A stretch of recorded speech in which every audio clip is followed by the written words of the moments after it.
façamos uma questão que cobra o conhecimento de concordância verbal e concordância nominal. Olha o enunciado. As normas de concordância verbal e nominal estão inteiramente respeitadas na frase. Vamos analisar alternativa por alternativa. Letra A, assim está. Já fazem séculos. Já vamos parar por aqui. Já fazem séculos. Uma das regras mais tradicionais de concordância que eu tenho na língua portuguesa é a seguinte. O verbo fazer indicando tempo,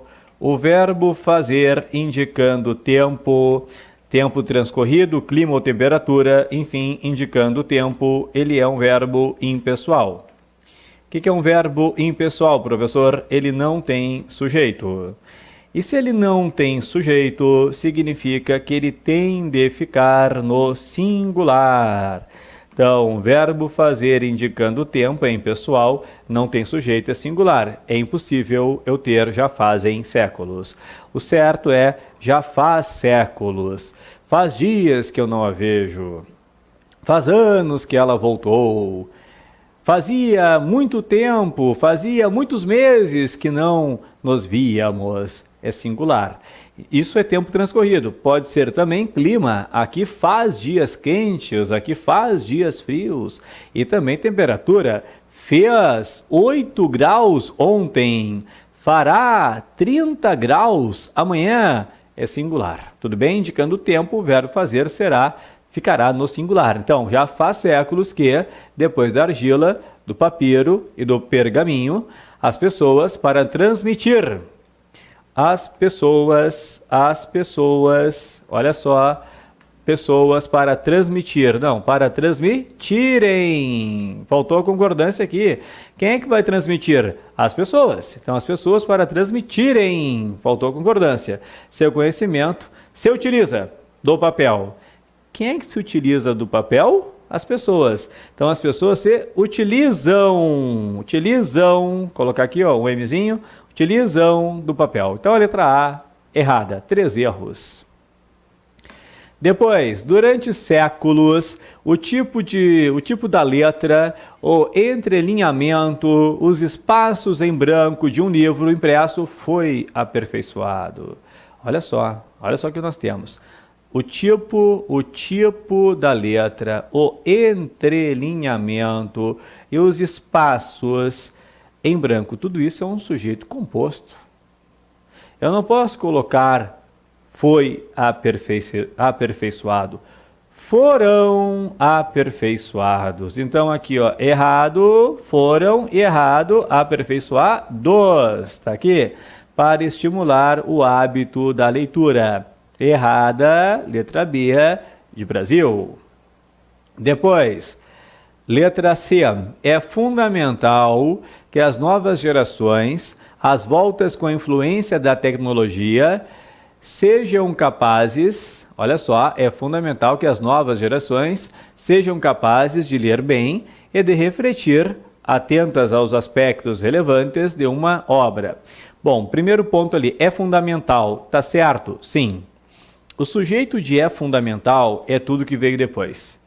Que as novas gerações, às voltas com a influência da tecnologia, sejam capazes de ler bem tudo que veio depois, professor. Sim, tudo que veio depois é sujeito de é fundamental. Esse sujeito de é fundamental, a gente diz que é um sujeito oracional. É um sujeito oracional. O que é um sujeito oracional? O sujeito oracional é aquele que representa, na verdade, uma oração subordinada, substantiva, subjetiva. Traduzindo de forma mais fácil, o sujeito oracional é aquele que dentro dele há um verbo. Por isso o nome sujeito oracional de oração.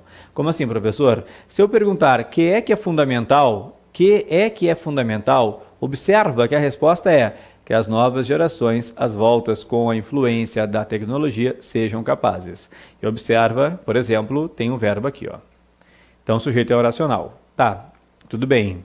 Então, o sujeito é oracional, professor. É oracional. E qual é a concordância do sujeito oracional? Aí está a questão. O verbo que concorda com o sujeito oracional, olha só, o verbo que concorda com o sujeito oracional, que concorda, o verbo que concorda com o sujeito oracional, aqui ó, sujeito oracional, ficará no singular. Ficará no singular.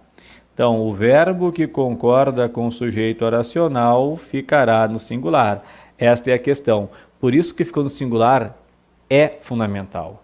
Por isso que o certo não é são fundamentais. É fundamental. Correta concordância. Mas há mais um verbo. Observa. As novas, só vou trocar de cor aqui um pouquinho. Nota comigo aqui, ó, as novas gerações, as voltas com a influência da tecnologia sejam, tá aqui, ó. Correta, então, a concordância da letra C de Canadá. Está correta a concordância da letra C. Esta é a nossa resposta. Tudo bem? Sim. A sujeito oracional, concordância do verbo ser também está perfeita, portanto é Canadá. Agora vamos analisar então por que não é Dinamarca e por que não é Equador. Dinamarca, estudiosos do nosso tempo, tal como Sócrates na antiguidade, em relação à escrita, se preocupa. Não. Estudiosos de nosso tempo se preocupam. Faltou o M de Maria. Estudiosos se preocupam. Está ali. Com o possível impacto do mundo digital na transmissão da cultura. Errada, Dinamarca. E depois, Equador, assim está. No momento, existe algumas pesquisas. Olha só, se eu perguntar que é que existe, a resposta é algumas pesquisas. Então, o certo é existem. Lembra que quem fica no singular, no sentido de existir, é o verbo haver. Quem fica no singular é o verbo haver. O verbo existir, este, tem sujeito normal, então tem de haver concordância. Existem algumas pesquisas em que já se busca dados. Olha só, se eu perguntar que é que se busca, a resposta é dados. Então aqui faltou o M, buscam dados, que avaliem a extensão do impacto causado ao cérebro pela leitura digital. Errada também, Equador. Canadá é a nossa resposta desta questão de concordância verbal e nominal.